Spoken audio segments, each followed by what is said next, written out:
Football, the world's most beloved sport, is governed by a comprehensive set of rules established and maintained by the International Football Association Board to ensure fair play and consistency. While many fans are familiar with the basics, several lesser-known regulations can significantly influence the game.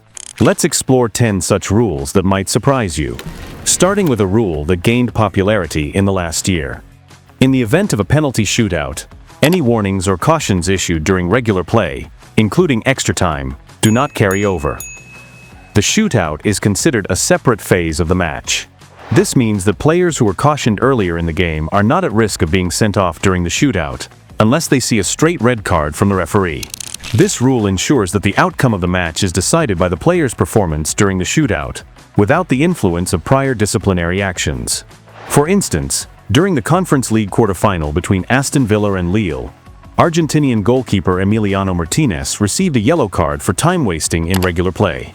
Later, during the penalty shootout, he was shown a second yellow card for gesturing to the home fans after saving a penalty.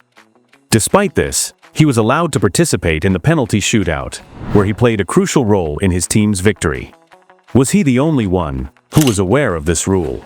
Who knows? The next rule is less likely to appear, but still is documented in the laws. If a goalkeeper throws the ball directly into the opponent's goal, a goal kick is awarded to the opposing team. This is because a goal can only be scored directly from a goalkeeper's throw-in if it touches another player before entering the goal. This rule prevents goalkeepers from attempting to score directly from their own throws, maintaining the integrity of the game. What's interesting is the fact that this law change came into existence in the 2019-20 season, which means that it was permitted before this time period. When looking at goalkeepers like Ali Reza Ranvand, who entered the Guinness Book of Records for the farthest distance throw of a football, it is no secret that some goalkeepers can throw the ball very far. However, throwing it directly into the opponent's goal would be outrageous and something the football world has yet to witness. Moving on to penalties. When a penalty is awarded during normal time and the original penalty effort hits the post or the crossbar, the player who took the penalty cannot touch the ball to score a rebound. The ball must first be touched by the goalkeeper, an opposing player, or a teammate before the taker can attempt to score again. This rule ensures that the penalty taker does not unfairly capitalize on a missed penalty, keeping the game fair. A notable example of this rule occurred during a match between Lille and Montpellier in the 2015-2016 season. Riyad Boudibuz took a penalty for Montpellier, which hit the post. Boudibuz rushed to the ball and scored the rebound, but under the rules, the goal was ruled out by the referee and a free kick was awarded to Lille. This rule prevents players from exploiting rebound situations after hitting the post, ensuring the penalty is handled fairly. However, since it's unlikely that the ball directly lands at the taker's feet after hitting the woodwork, this incident has not occurred frequently in football yet. The following rule is a bit more unknown and often overlooked. When 3 or more defending team players form a wall during a free kick, all attacking team players must remain at least 1 meter from the wall until the ball is in play. But you are still able to capitalize on free kick strategies that don't revolve around shooting the ball directly onto the goal. One example would be Bayern's third goal against Red Star Belgrade in the 2019 Champions League. In this case, Thiago chipped the ball to Muller, who was clearly at least 1 meter from the wall, but still managed to find the net from this scenario. The rule ensures fair play and prevents interference with the defending team's wall formation. By maintaining this distance, attacking players cannot distract or obstruct the defenders, allowing for a fair execution of the free kick, which still does not hinder the attacking team to really convert their free kicks into smart tactical plays and opportunities. Next, we move back to penalties. A penalty kick is considered completed when the ball stops moving, goes out of play, or the referee stops play for any offense. The kicker may not play the ball a second time unless it has touched another player, as previously mentioned in the earlier rule. This rule ensures that the penalty kick is executed properly and also reminds the goalkeeper that, even if they save the penalty, they must remain cautious, as the ball could still roll into the goal or find the net.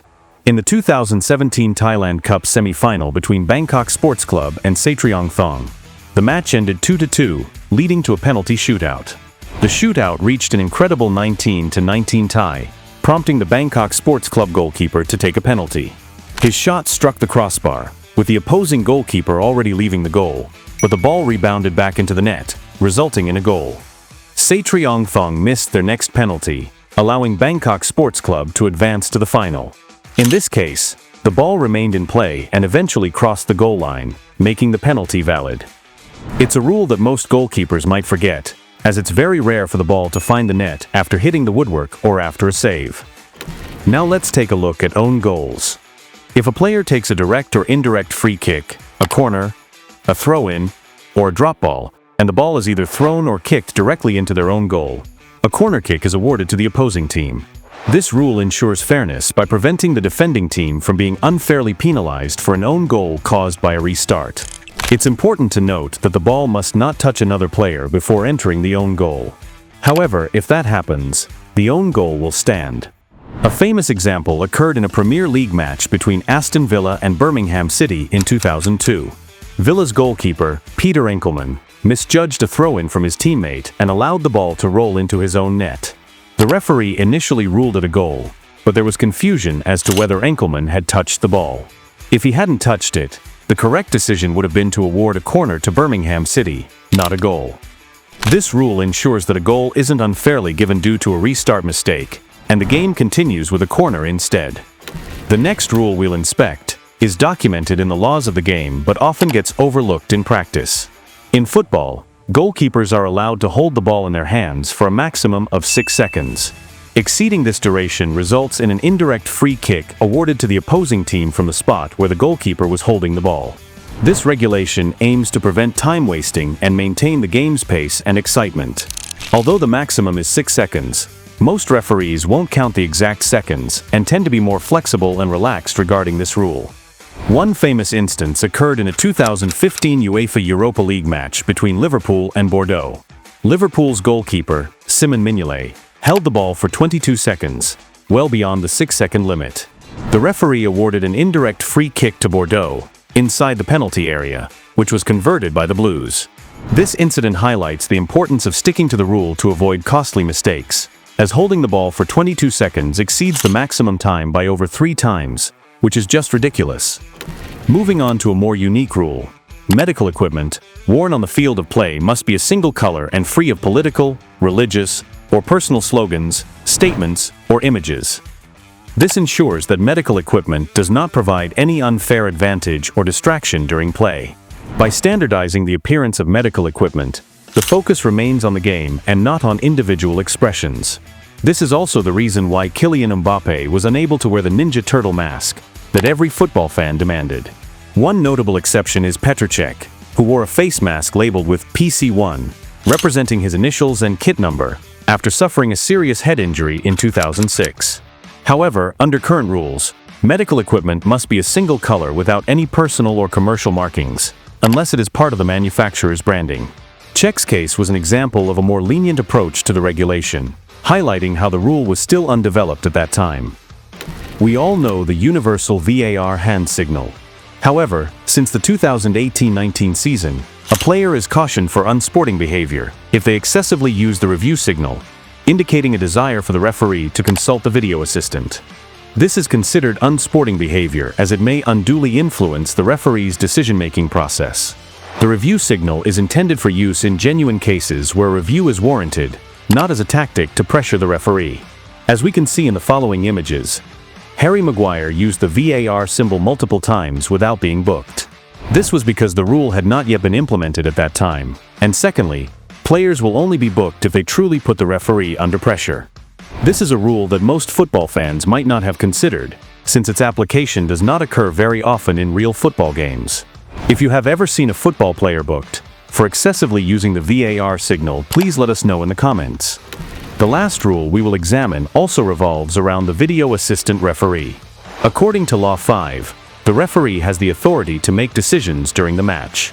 However, the IFAB VAR protocol even allows the use of the video assistant referee after the final whistle, if an important error was missed during the match. This means that even if the game has officially ended, the referee is still allowed to check controversial scenes that occurred in injury time and potentially change his decision. The reason behind this is simple. What if a controversial moment occurred in the match, but the ball was not out of play until the full-time whistle was blown?